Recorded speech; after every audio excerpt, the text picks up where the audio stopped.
I'm calling all the moms who want to learn, who want to grow, and be enriched as home educators. My name's Elise Thompson, and I'm the host of the 2026 Charlotte Mason Enrichment Conference.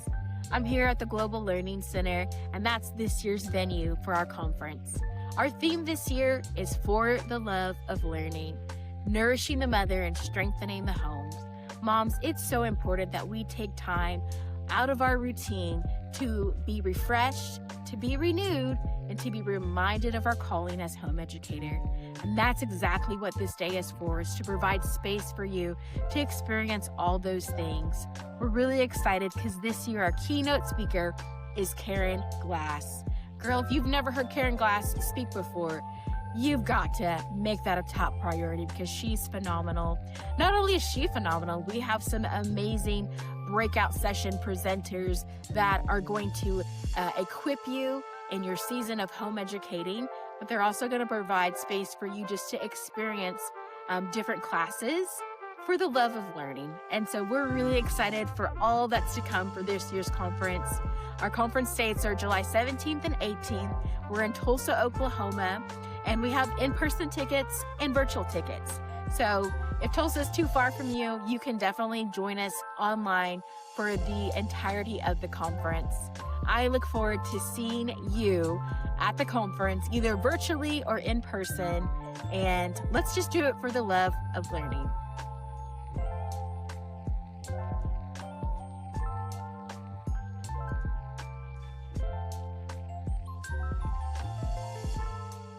Well, hello, and welcome to the Charlotte Mason Enrichment Podcast.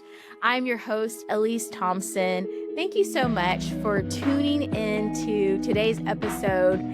Man, we are in a really fun series, if you will, in the podcast. We're calling this segment Conference Chats because if you missed it, we're hosting an amazing and fun conference this summer for the love of learning. We're nourishing the mother and strengthening the home is our theme for this year. And so I thought it would be a great opportunity for you to hear from the presenters so that you can visualize what's going to be taking place at this year's conference. And so today I'm excited to welcome Miss Cher Miller to the podcast. She is going to be leading a Shakespeare class. It's one of our experience classes for the conference.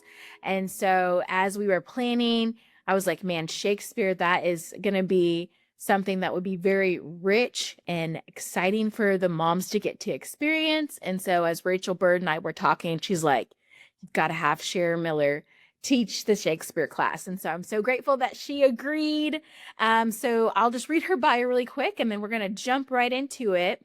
So Cher discovered Charlotte Mason's philosophy 17 years ago when she was preparing for homeschooling. Her first student has graduated and her homeschooling journey has only a few more years remaining. Cher has a long love for Shakespeare and thoroughly enjoyed sharing it in a Charlotte Mason co-op for 3 years. She is excited for the opportunity to share her affection and enthusiasm for the bard in her session. Please help me in welcoming Miss Cher to the podcast. Thank you. Yes, absolutely. So one thing that I'm excited for on for the class, for your equip class, for your experience class, we have experience classes and we have equip classes, but yours is an experience class. And so you're teaching Shakespeare and you're helping the moms to get a feeling for what a living lesson can be like. So it's not going to be just sitting and somebody lecturing you about Shakespeare. They're going to get to actually experience what that's going to be like. But I want to know, where did your love for Shakespeare come from? Well, it started in 9th grade, which was many, many moons ago for me, when we read Romeo and Juliet, as a lot of 9th graders do. And I just fell in love with that. And then my senior year in high school, we had a student teacher join our drama class. And she asked our drama teacher if we could do Shakespeare in our courtyard during lunch periods. And the high school I went to had 4 lunch periods, so it was a really long time. And we had a whole bunch of different vignettes with different scenes that we got to dress up for and perform Shakespeare. We got to perform our own scene 4 different times. Absolutely loved it. And then in college, I discovered that there was Shakespeare in the Park in Edmond, Oklahoma, and it was super cheap. It was like $5 a person to go. And it really was just bring your picnic blanket and your picnic and just grab a spot and watch it. And they were amazing. They were just community actors, so they weren't making any money. But oh my gosh, I can't even tell you how many plays I saw for like 10 years. And then they finally had to end it because the park was being vandalized, sadly. But I remember taking my 5-year-old niece, and she went and saw Merry Wives of Windsor. She had no clue what it was about, but she laughed at the appropriate places because she was getting enough of it to understand that this was funny. So Shakespeare really is for the masses. That's so cool. Wow. So your love for Shakespeare, it goes, far back, and it's pretty deep. That's some really special memories, like some very formative years that you got to experience and just take your time falling in love with it. That's awesome. Okay, so why do you think that, or what do you think Shakespeare offers children that other literature, styles may not be able to offer? That's such a tough answer to do short. I think just to start out with, a really good answer is from Miss Mason, and it's not a literal answer, and I have to read it because I don't have her quotes memorized, but it sort of encapsulates how she felt about Shakespeare in comparison with any other literature. And this is from volume 5. She says, "And Shakespeare, he indeed is not to be classed and timed and treated as one amongst others. He who might well be the daily bread of the intellectual life. Shakespeare is not to be studied in a year. He is to be read continuously throughout life from 10 years old and onwards." That's pretty high praise because she doesn't really say that about anything else but the Bible. And I don't think she's comparing Shakespeare to the Bible, but there's just so much there because he studied Plutarch and wrote lots of his plays based off of what he learned from Plutarch. So they're historical. There's a lot of citizenship involved. She she talks about Shakespeare's importance in Ourselves, which is the book that she wrote specifically to students, because that is part of character formation. They learn justice and courage and different things like that from Shakespeare plays. So there's just a lot in Shakespeare besides just his rich writing and exciting stories. There's just a lot to learn in there. No, that's really good to highlight that there's a lot more that they're learning than just enjoying a story. Basically, there's lots of layered learning that's happening there. Well, okay, so maybe there's people listening that are like me, that when I first started Charlotte Mason's methods, I was very intimidated by Shakespeare. I don't have the same memories that you have where we read Shakespeare in high school. So when I first started, I was just like reading it and I was like, I have no idea what I'm reading, and this just seems really challenging. So how in the world am I supposed to be able to guide my children through this when I'm struggling with it? So for the first year or two, I just didn't touch it because it was intimidating to me. So what would you say to moms who were like me that may feel ultra intimidated by Shakespeare? Well, I think a lot of it, like you were just expressing, it's because of lack of experience in understanding with Shakespeare. And I think, while his is considered early modern English, it's still far enough back that it's different from the way that we speak and takes a little bit more. But I also think it's unrealistic expectations that moms have, because you think that, you should know the play really well before your kids listen to it so that you can understand and explain, but none of that's necessary. You can learn it right along with them. And, one of the things that I really like is, again, another of Miss Mason's quotes, and this is actually the continuation from the quote from before. And she says, "But a child of 10 cannot understand Shakespeare, no. But can a man of 50? Is not our great poet rather an ample feast of which everyone takes according to his needs and leaves what he has no stomach for?" And that's the point, is that you read it and you get what you get from it. And there's actually quite a lot. You'd be amazed at what kids, and you for sure, because your language grasp is so much better than theirs is, but what they pick up from it. And you're not, just like with any other subject of Charlotte Mason, she's not looking for them to pick up on certain things. She wants them to get ideas, their own. She wants to hear back what their ideas are, what caught them. And that's the same with Shakespeare. You're not looking for them to have this major understanding. You kind of want them to get the gist, and you'd be surprised how well they do without any kind of explanation. You really just want them to catch the ideas, and they'll catch them more and more as you keep doing them. Yeah, that's kind of what ended up happening. I was like, I'm going to just keep pushing this off and pushing this off if I don't just try. And then it became one of our favorite things to do. So that's excellent advice. So I think that would be the same advice if for the mom who feels like it's just over her head is start somewhere. What do you feel about, I know there's like Shakespeare for children, like the books that, adapt it just a little bit. Like, do you feel like that's a good place to start, or do you feel like just go all in? I don't use them myself normally. There's a time and a place for it, and everybody has a different opinion about that. There's no just 100% right way to do any of this. Moms are born persons too,